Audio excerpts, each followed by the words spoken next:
Hello and good afternoon from New Zealand. I'm Linnea Johnston, the Word Wizard, and I'm the author of Linkability, 4 Powerful Strategies to Maximise Your LinkedIn Success. This is a Linkability webinar, and we are very pleased to have you with us today because we're going to be talking about company pages with company pages specialist Michelle Raymond from Sydney. Hello, Michelle, and thank you for joining us. Thank you. It's cool to be here. Michelle is a LinkedIn Pages specialist who's passionate about building brand awareness to attract business opportunities on LinkedIn. She's had more than 20 years sales and key account management experience. She's generated over $3 million in revenue for the companies she's represented. Her company, Good Training Co., helps others learn her methodology to successfully grow their businesses, and she provides a wide range of services, which she'll tell us about a little later. So Michelle and I will be talking about LinkedIn company pages and why businesses need them. We'll be touching on the main features that you absolutely need to know about and how to make use of a company page once you have it. We're also going to be talking a little about what we think the future of company pages is going to be like. But I want to start today by telling you why we are holding this webinar. Because most LinkedIn experts will tell you that company pages are just a waste of time. But I don't believe that, and here's why. In the past year, or even two, LinkedIn has quietly been making changes to pages. And this means that we can all now do more from them, from inviting connections to follow to new publishing formats that allow us to post photos, videos, documents, polls, stories, and of course, the good old text post. But the general consensus in the LinkedIn community seems to be that LinkedIn places posts in only a tiny percentage of news feeds.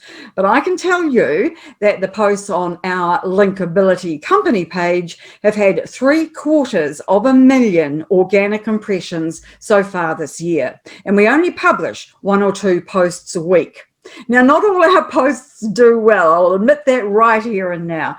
Our most recent one had just 89 views, but the previous 2 had over 44,000 and 56,000 respectively.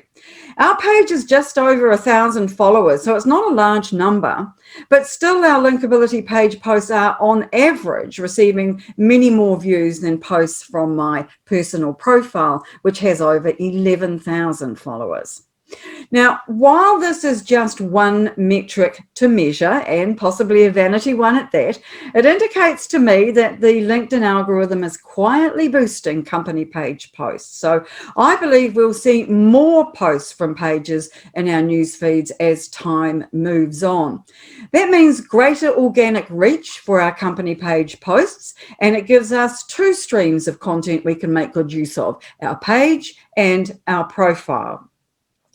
Also, advertising on LinkedIn happens on the back of company pages. In other words, you can't advertise from your profile. So if you want to advertise, your page will be where it happens. And as the price of advertising comes down, it will come within the budgetary reach of those of us with small businesses. And that advertising will put the spotlight back on our pages. Changes have also been made to the employee section of pages, which will help them gain even more traction as employees or team members begin to use them to support the company's marketing methods. For instance, if your team has a combined network of 25,000 connections, that's a huge number of people potentially seeing your page posts if they engage on them. So getting your team on board will become an important part of LinkedIn marketing efforts too. So my conclusion is that company pages are going to become a much more important part of the LinkedIn platform, and one that we as business professionals cannot afford to ignore. And that is why we're talking about company pages today. So I'd like to begin the webinar proper by asking Michelle why she believes company pages are important too.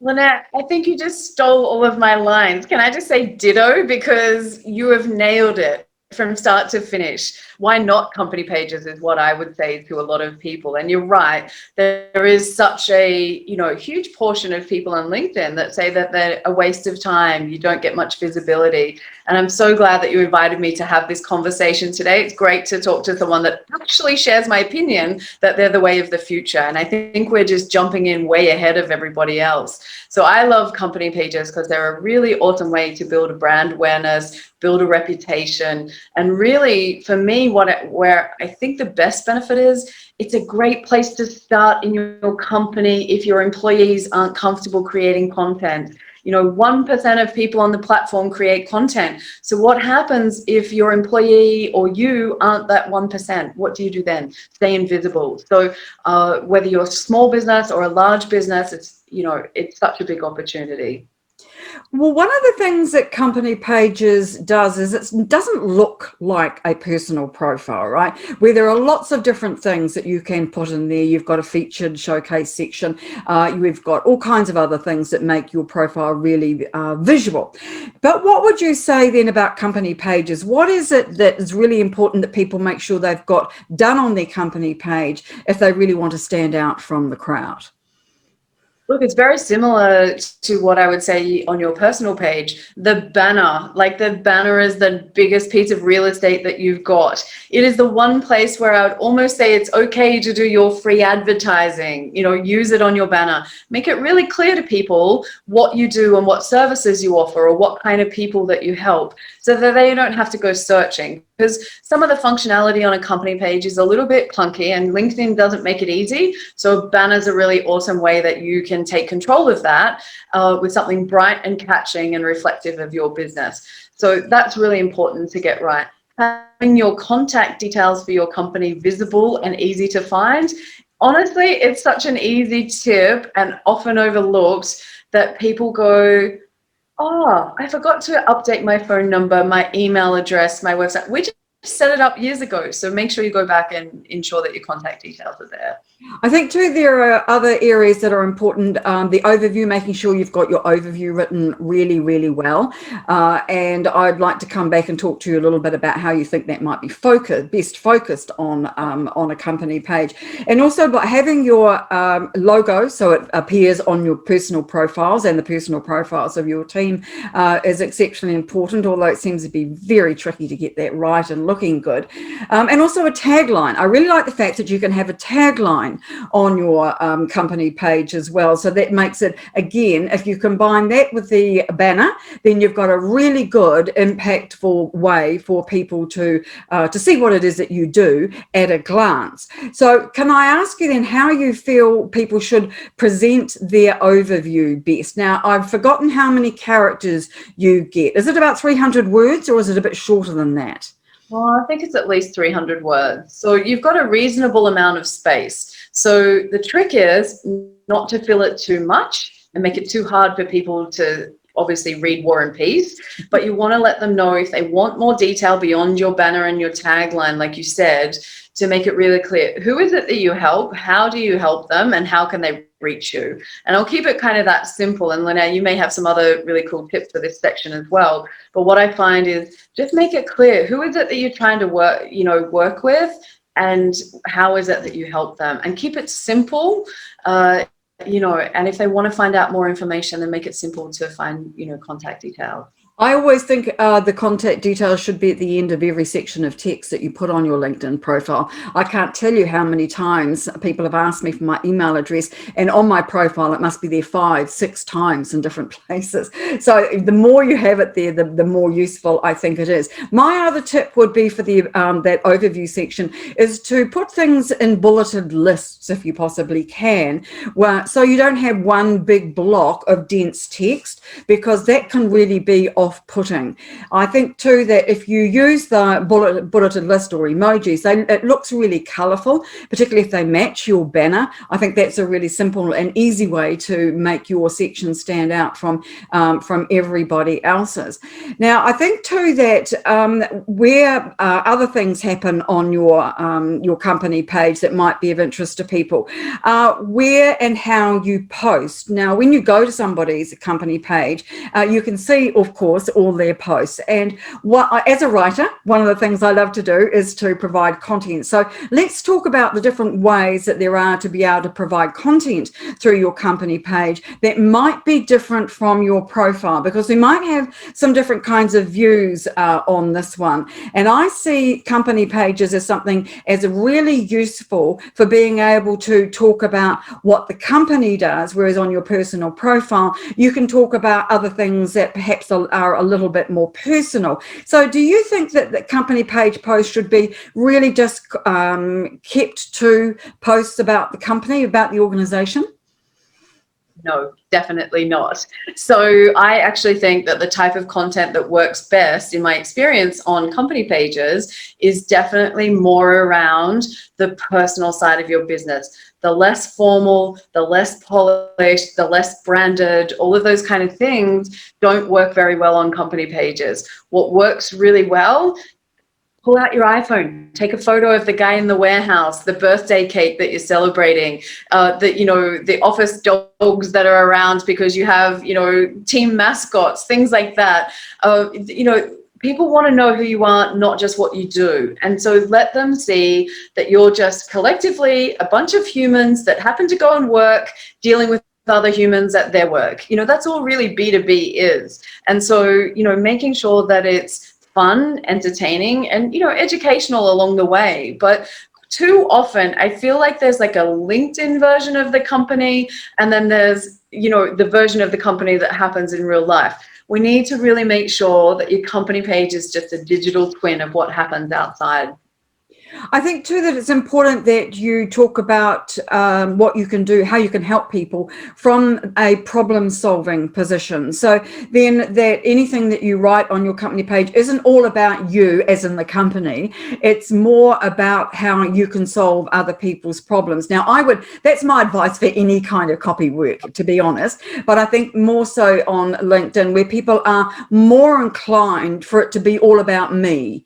So I think that turning it around and making it a sort of different so that you do problem solve probably helps people as well. Yeah, absolutely. You're absolutely spot on. Like when I'm scrolling through as a consumer of social media on any of the platforms, I'm just looking for ways. Am I being entertained? Am I being inspired or educated? They're the three streams. And so a company page should run down those three streams as well. And so, I did some research on, LinkedIn actually produces a small business playbook for company pages. And what was really cool on there is they give you an outline on how you too can get the most, or what they recommend for company pages. And they call it the 3-2-1. And I thought it was a really simple way of doing it. I wish I came up with it, but I can't take the credit. And so it's actually like they want you to do 3 shares where you actually talk about the industry. So what are the trends, the innovations, the concerns?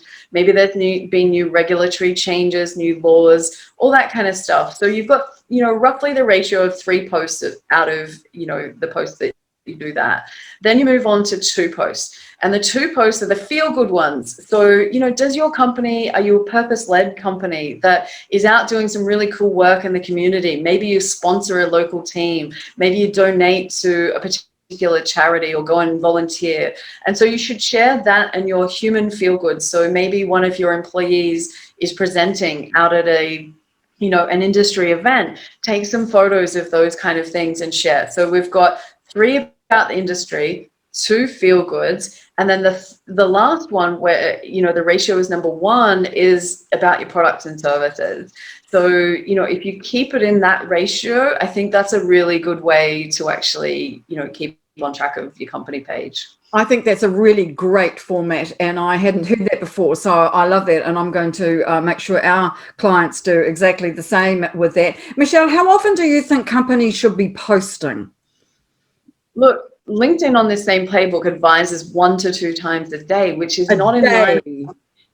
day. I know, which goes against what you read by the, other LinkedIn experts around the place about how often LinkedIn says that you should post. There's a lot of work around where people would say the second one gets throttled and you don't get as much reach and things. But this playbook actually from LinkedIn says 1 to 2 times a day. Now, I'm not going to sit here and actually prescribe to that, because I think a lot of business owners are doing multiple things. They wear multiple hats. You're the accountant, you're the CEO, you're the production boss, you're the warehouse person. Like, you've got so many hats on, and social media is one of those.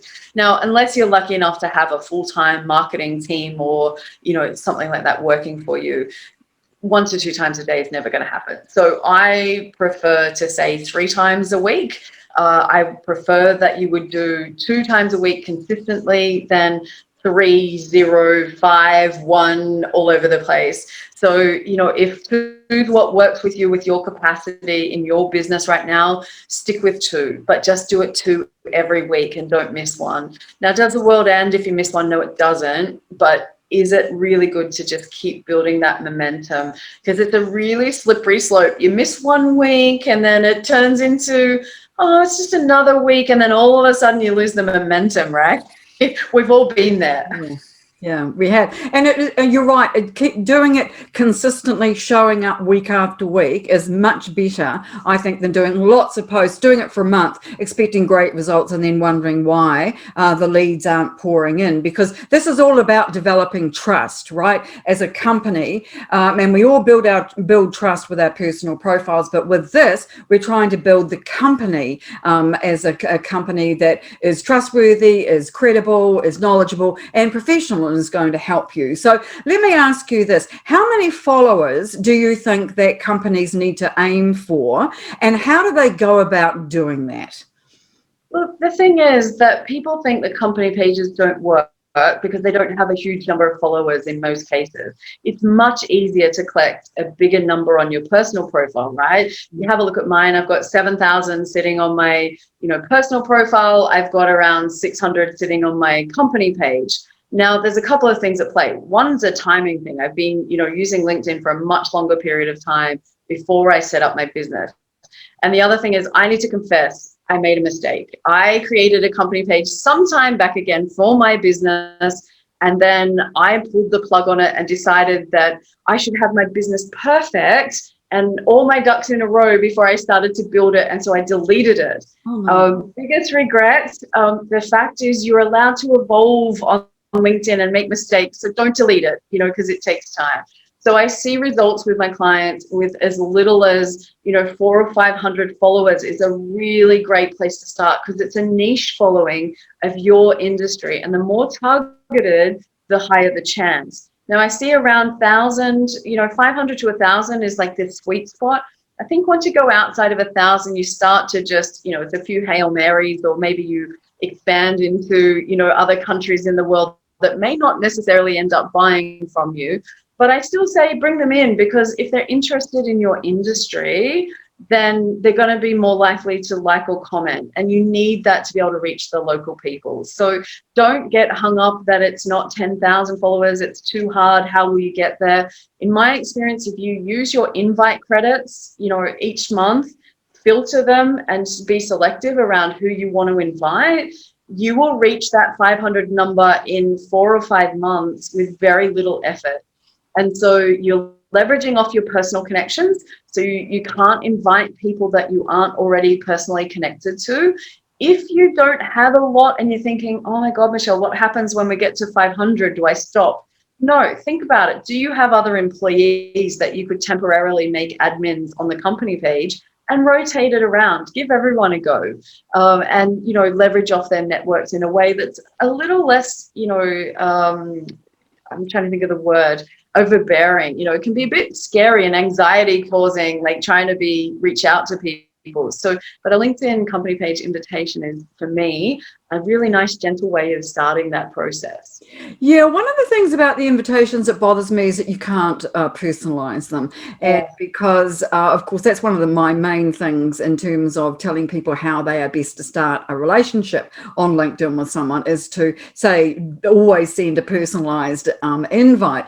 And the fact that you can't do that from company pages is a little annoying. But what I do then is I get around that by telling people I'm going to invite them to my company page in a direct message from my profile so that they know that it's coming. And I particularly do that when somebody first connects to me, because I think that's a really good time to hook them into your page, because I've just connected, they're all excited. Well, you like to hope so. I'm really pleased to be there with you, and that's a really good time to make sure that they sign up or follow your page. So if you tell them that the invite's coming, then I find that we have a really good success rate with that. And then from then on, of course, they're starting to see your content both from your personal profile and from your personal page. Now, you've talked about the kind of numbers that are useful for small business owners, let's put it like that. But what about some of the rather larger companies? And let's have a look at some examples. Let's start with Netflix. Now, they have got on their page over 7 million followers. Michelle, it's a little more than I think I'm going to get on mine. And mine, you know, as much as I want to take over the world, that's my plan. But, you know, I've got a little way to go before I catch up to these guys.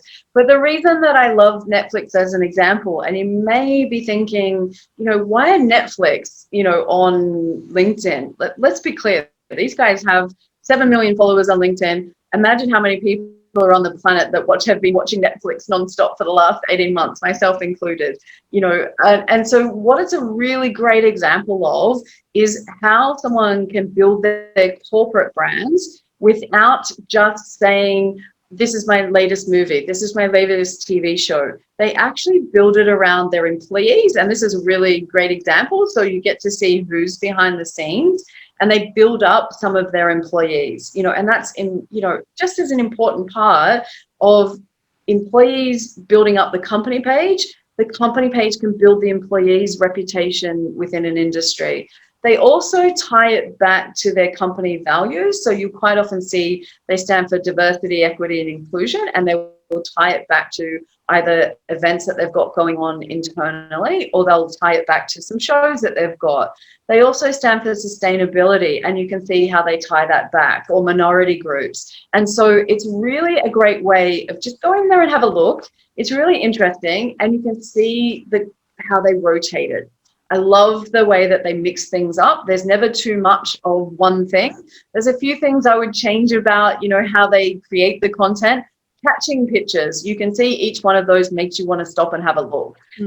Catching pictures work really well on LinkedIn company pages.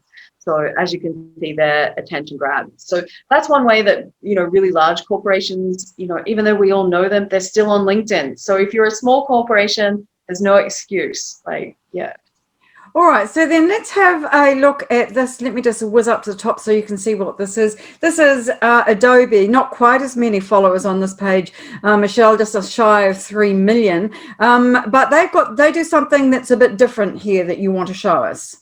Yeah, so showcase pages are often a topic of conversation when it comes to company pages. Now, if you're a really large corporation like Adobe that has different streams of products, that one stream may not be interested in another stream. So I'll use the example. I come from the chemical distribution industry, and we would sell raw materials and ingredients into the cosmetic space, the food space, industrial space, the cleaning space, and, you know, a number of other ones. So if I'm a cosmetic chemist that's following my company page, and I actually look and I keep getting bombarded with food information or industrial information or cleaning information, and I only ever see cosmetics every now and then I'm going to unfollow your page because it adds no value.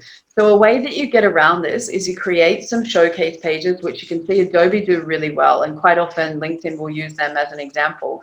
So check it out, and you can see if you're interested in Adobe Commerce, you may not be interested in some of these other pages that they've got. Now, do I recommend it for small businesses? No, I don't, because the management and the creation of content and the invitations is just too cumbersome, and the reward for the effort is just not there. If you're a reasonably small business that doesn't have a dedicated resource to this, then showcase pages probably aren't for you right now.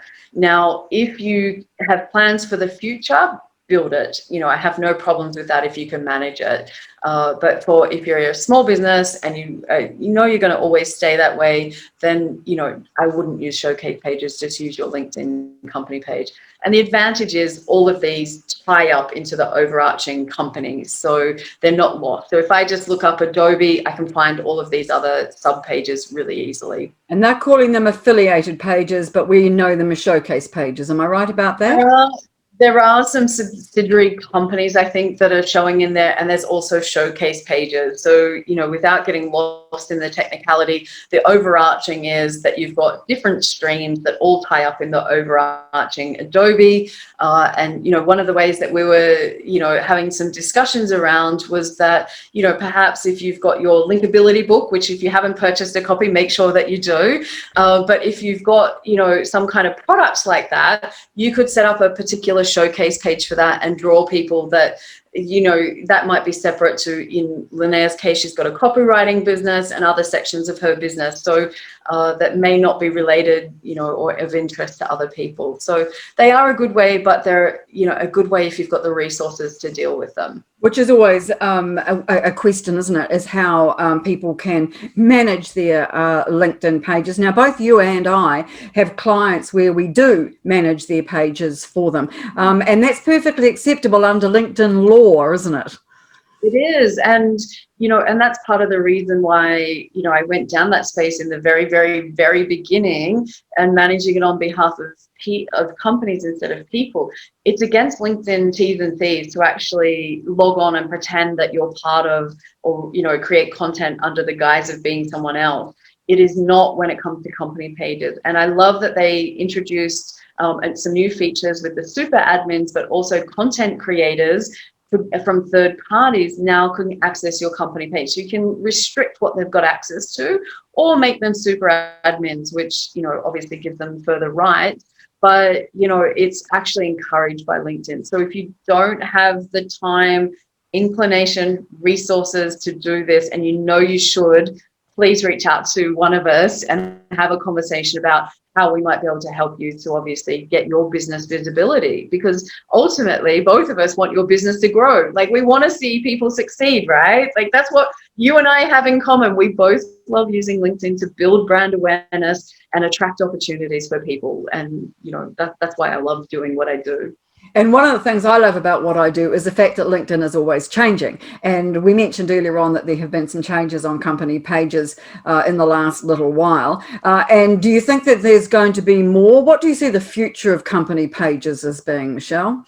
Yeah, I'm excited and the reason that I'm excited is because we've seen quite a number of them get updated over the last, first 3 months of this year, and even December, we had update after update after update coming through.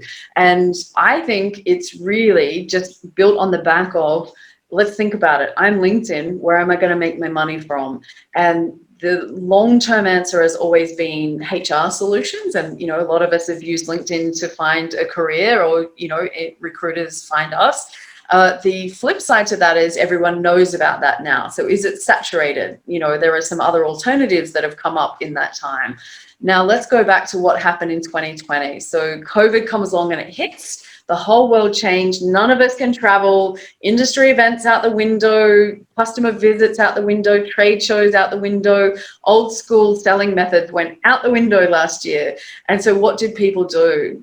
Every single company went, oh, what's this B2B platform called LinkedIn? Why haven't we been using this? Quick, let's start. And it was like the gold rush last year, right?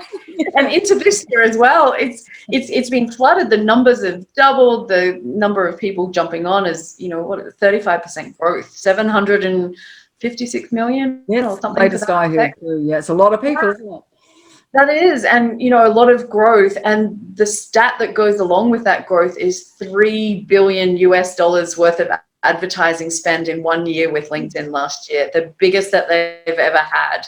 Now, if I am the CEO of LinkedIn and I'm looking at my business and I go, you have to have a company page to run an ad, yeah, it's obvious, right? And so I think the long-term future, so it's free for all of us to play on, and that there's no money to be made out of individuals on a grand scale. If you think about it, like, okay, we do LinkedIn Learning, we might do premium, Sales Navigators, been around for a long time.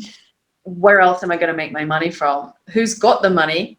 Companies, and so, for me, it's a no-brainer as far as, if I'm the LinkedIn CEO, that's where I'm putting my money. How do I get companies to spend money? It's a much bigger scale, right? So I think we're likely to see lots more things coming along for pages on LinkedIn, like you do. When I talk about the B2B marketplace, I know I get a bit excited, and maybe I'm meant to say that to the end.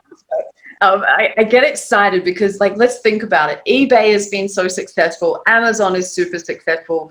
Both of those work in the business to consumer, so B2C space. LinkedIn has already started hiring people to create the B2B marketplace. And what's that? Companies to companies. What would you need to do that? Company page to company page. And it's really going to be set up so that you can do reviews of your product. It'll become like another website, essentially, which, I can't wait. I'm pretty excited. So start building now, ready for where LinkedIn will be in, 18 months time. There is more features definitely coming. We're going to need to have another webinar about that when that all arrives, Michelle, I think, because that's a really exciting development to know that all these new things are coming that will give us the opportunity to be able to really showcase our businesses in a quite different sort of a way. And I think probably put LinkedIn on the social media map in terms of the size of it, like perhaps Facebook or some of the other really big boys, even though we think it's quite large now. It obviously has more growth. Otherwise, we're coming, because otherwise Microsoft wouldn't be pouring so much money into it. So I think you and I both agree that company pages are a gold mine, and that we need to really work them hard and make sure that we follow the good best practice principles with LinkedIn, and post good content consistently, and to involve our teams around that. So those are the things that are really important for me. But what would be the 3 main takeaways that you would like people to remember from this webinar today? Look, the main things are get started. It's time to stop being invisible, and you are more than just you as your personal brand. So there's an opportunity that with a small amount of effort, a couple of posts on your company page and a couple of posts on your personal page, have that dual authority in your industry, you as a person and your business brand. Build them both up. The opportunity is there, and it's not for a large cost. You can do most of this stuff yourself, quite simply. It's about being consistent. 100%. That is the number one advice that I would give to anyone on company pages. By being consistent, you be top of mind. And when someone has an opportunity come up, they think of you and not your competitor. Because let's be clear, if you don't start doing this, your competitors will, and you're going to miss out on those opportunities. So the third thing that I would say is make sure you use your invite credits each month. Let's say you've got 100 of them, filter it down into your niche. Take the time to filter, not just the first 100 that LinkedIn suggests to you. I found that especially handy because I've changed industries. I've come out of the beauty and chemicals industry, and LinkedIn keeps wanting me to invite these people to my page, but they're not my target market anymore. So take a bit of time, especially if you've got a lot of connections, to go through and use some of the filters that are invite feature. So you get that by jumping into the admin page, and on the right-hand side, you'll see invite connections. And yeah, it's a problem you can't personalize, but when you're being targeted, and the chances of people actually accepting that request are quite high. So do it as in the early stages of the month, because as people accept, you get another credit. And so the more people that see your content for the whole month, then the better off you'll be in the end. So and the final thing, don't be obsessed with likes and comments. It takes time, and you will get far fewer on your company page, and you'll be like, it's not working. Nobody likes and comments. And I can tell you, most people will see it and just have a quick glance and go past. It does not mean that they won't need you one day in the future, you know. And quite often I find with my business and with the company pages that I manage, my clients, we have people pop up and they're like, who is that person? I've never heard of them before. They never liked or commented anything. And then all of a sudden they're reaching out. So, you know, just don't be obsessed with likes and comments. Yes, they help with the algorithm, but it's actually going to take some time to build your community in your niche industry. So add value, be as helpful as possible. Like Lynette said, you know, that is where the real gold is. And build those relationships, Michelle. I think building relationships on LinkedIn is paramount, and people tend to put it at the bottom of their list, whereas I think that that's where you need to start with LinkedIn, is building those relationships. So you've given us a lot of really great information today, and so I would like people to know how they can get in touch with you and hear a little bit more about how you can help them when they do. Yes, look, if you come and find me, I'm Michelle J. Raymond on LinkedIn, so you can find me in amongst the sea of Michelle Raymonds that are on there. Also, please come and follow my company page, Good Trading Co., if you want more tips on how to get the most out of company pages. I'd love for you to come across and, you know, by all means, reach out. That would be fantastic. And also make sure that you connect with Michelle if you want to see her fabulous posts, because she posts some really great content and you certainly wouldn't want to miss out on that. Now, if you want to follow me or get in touch with me in any way as a result of what you've seen here today, please do so. You're very welcome to connect or follow me and have a chat with me. Of course, I have a whole pile of free resources that people can access if they want to do that. And there is, of course, my book, Linkability, which is all about helping people to get the most out of LinkedIn. Now, I want to say thank you to Michelle for joining us today from Sydney. It's been a pleasure to have you, because you and I are so alike when it comes to company pages, and we seem to be lone voices in the wilderness. So I'm glad there's at least two of us that really think that company pages are the next best thing. So thank you so much for coming and joining us today. Look, it is wonderful to have a kindred spirit, because you are right, it is a little lonely out there. But for anyone that's watching and you think, like, why is it only these two versus that? It's because we're ahead of everybody else. So the secret's out, you know, don't tell anyone else, but there's a real opportunity for company pages. So jump now and get a head start on everyone else. Yes, don't leave it until tomorrow. Get started today. Isn't that what they say? So I think that's very wise advice. Michelle, thank you so much. And we'll be back with another free Linkability webinar in June on the second Thursday, June the 10th. And we're going to be looking at the new changes that LinkedIn is currently rolling out, some of which you may already have. There's the new video cover image, for example, and creator mode, plus a whole bunch of others. So we'll be talking about those on June the 10th. So it just remains for me to say thank you to Michelle again for joining us today. It's been an absolute pleasure, and we will have a replay of today's webinar to you tomorrow to the email address that you signed up for when you registered. So thank you very much again. It's been lovely to be with you here today, and we will see you on the next webinar. Bye for now.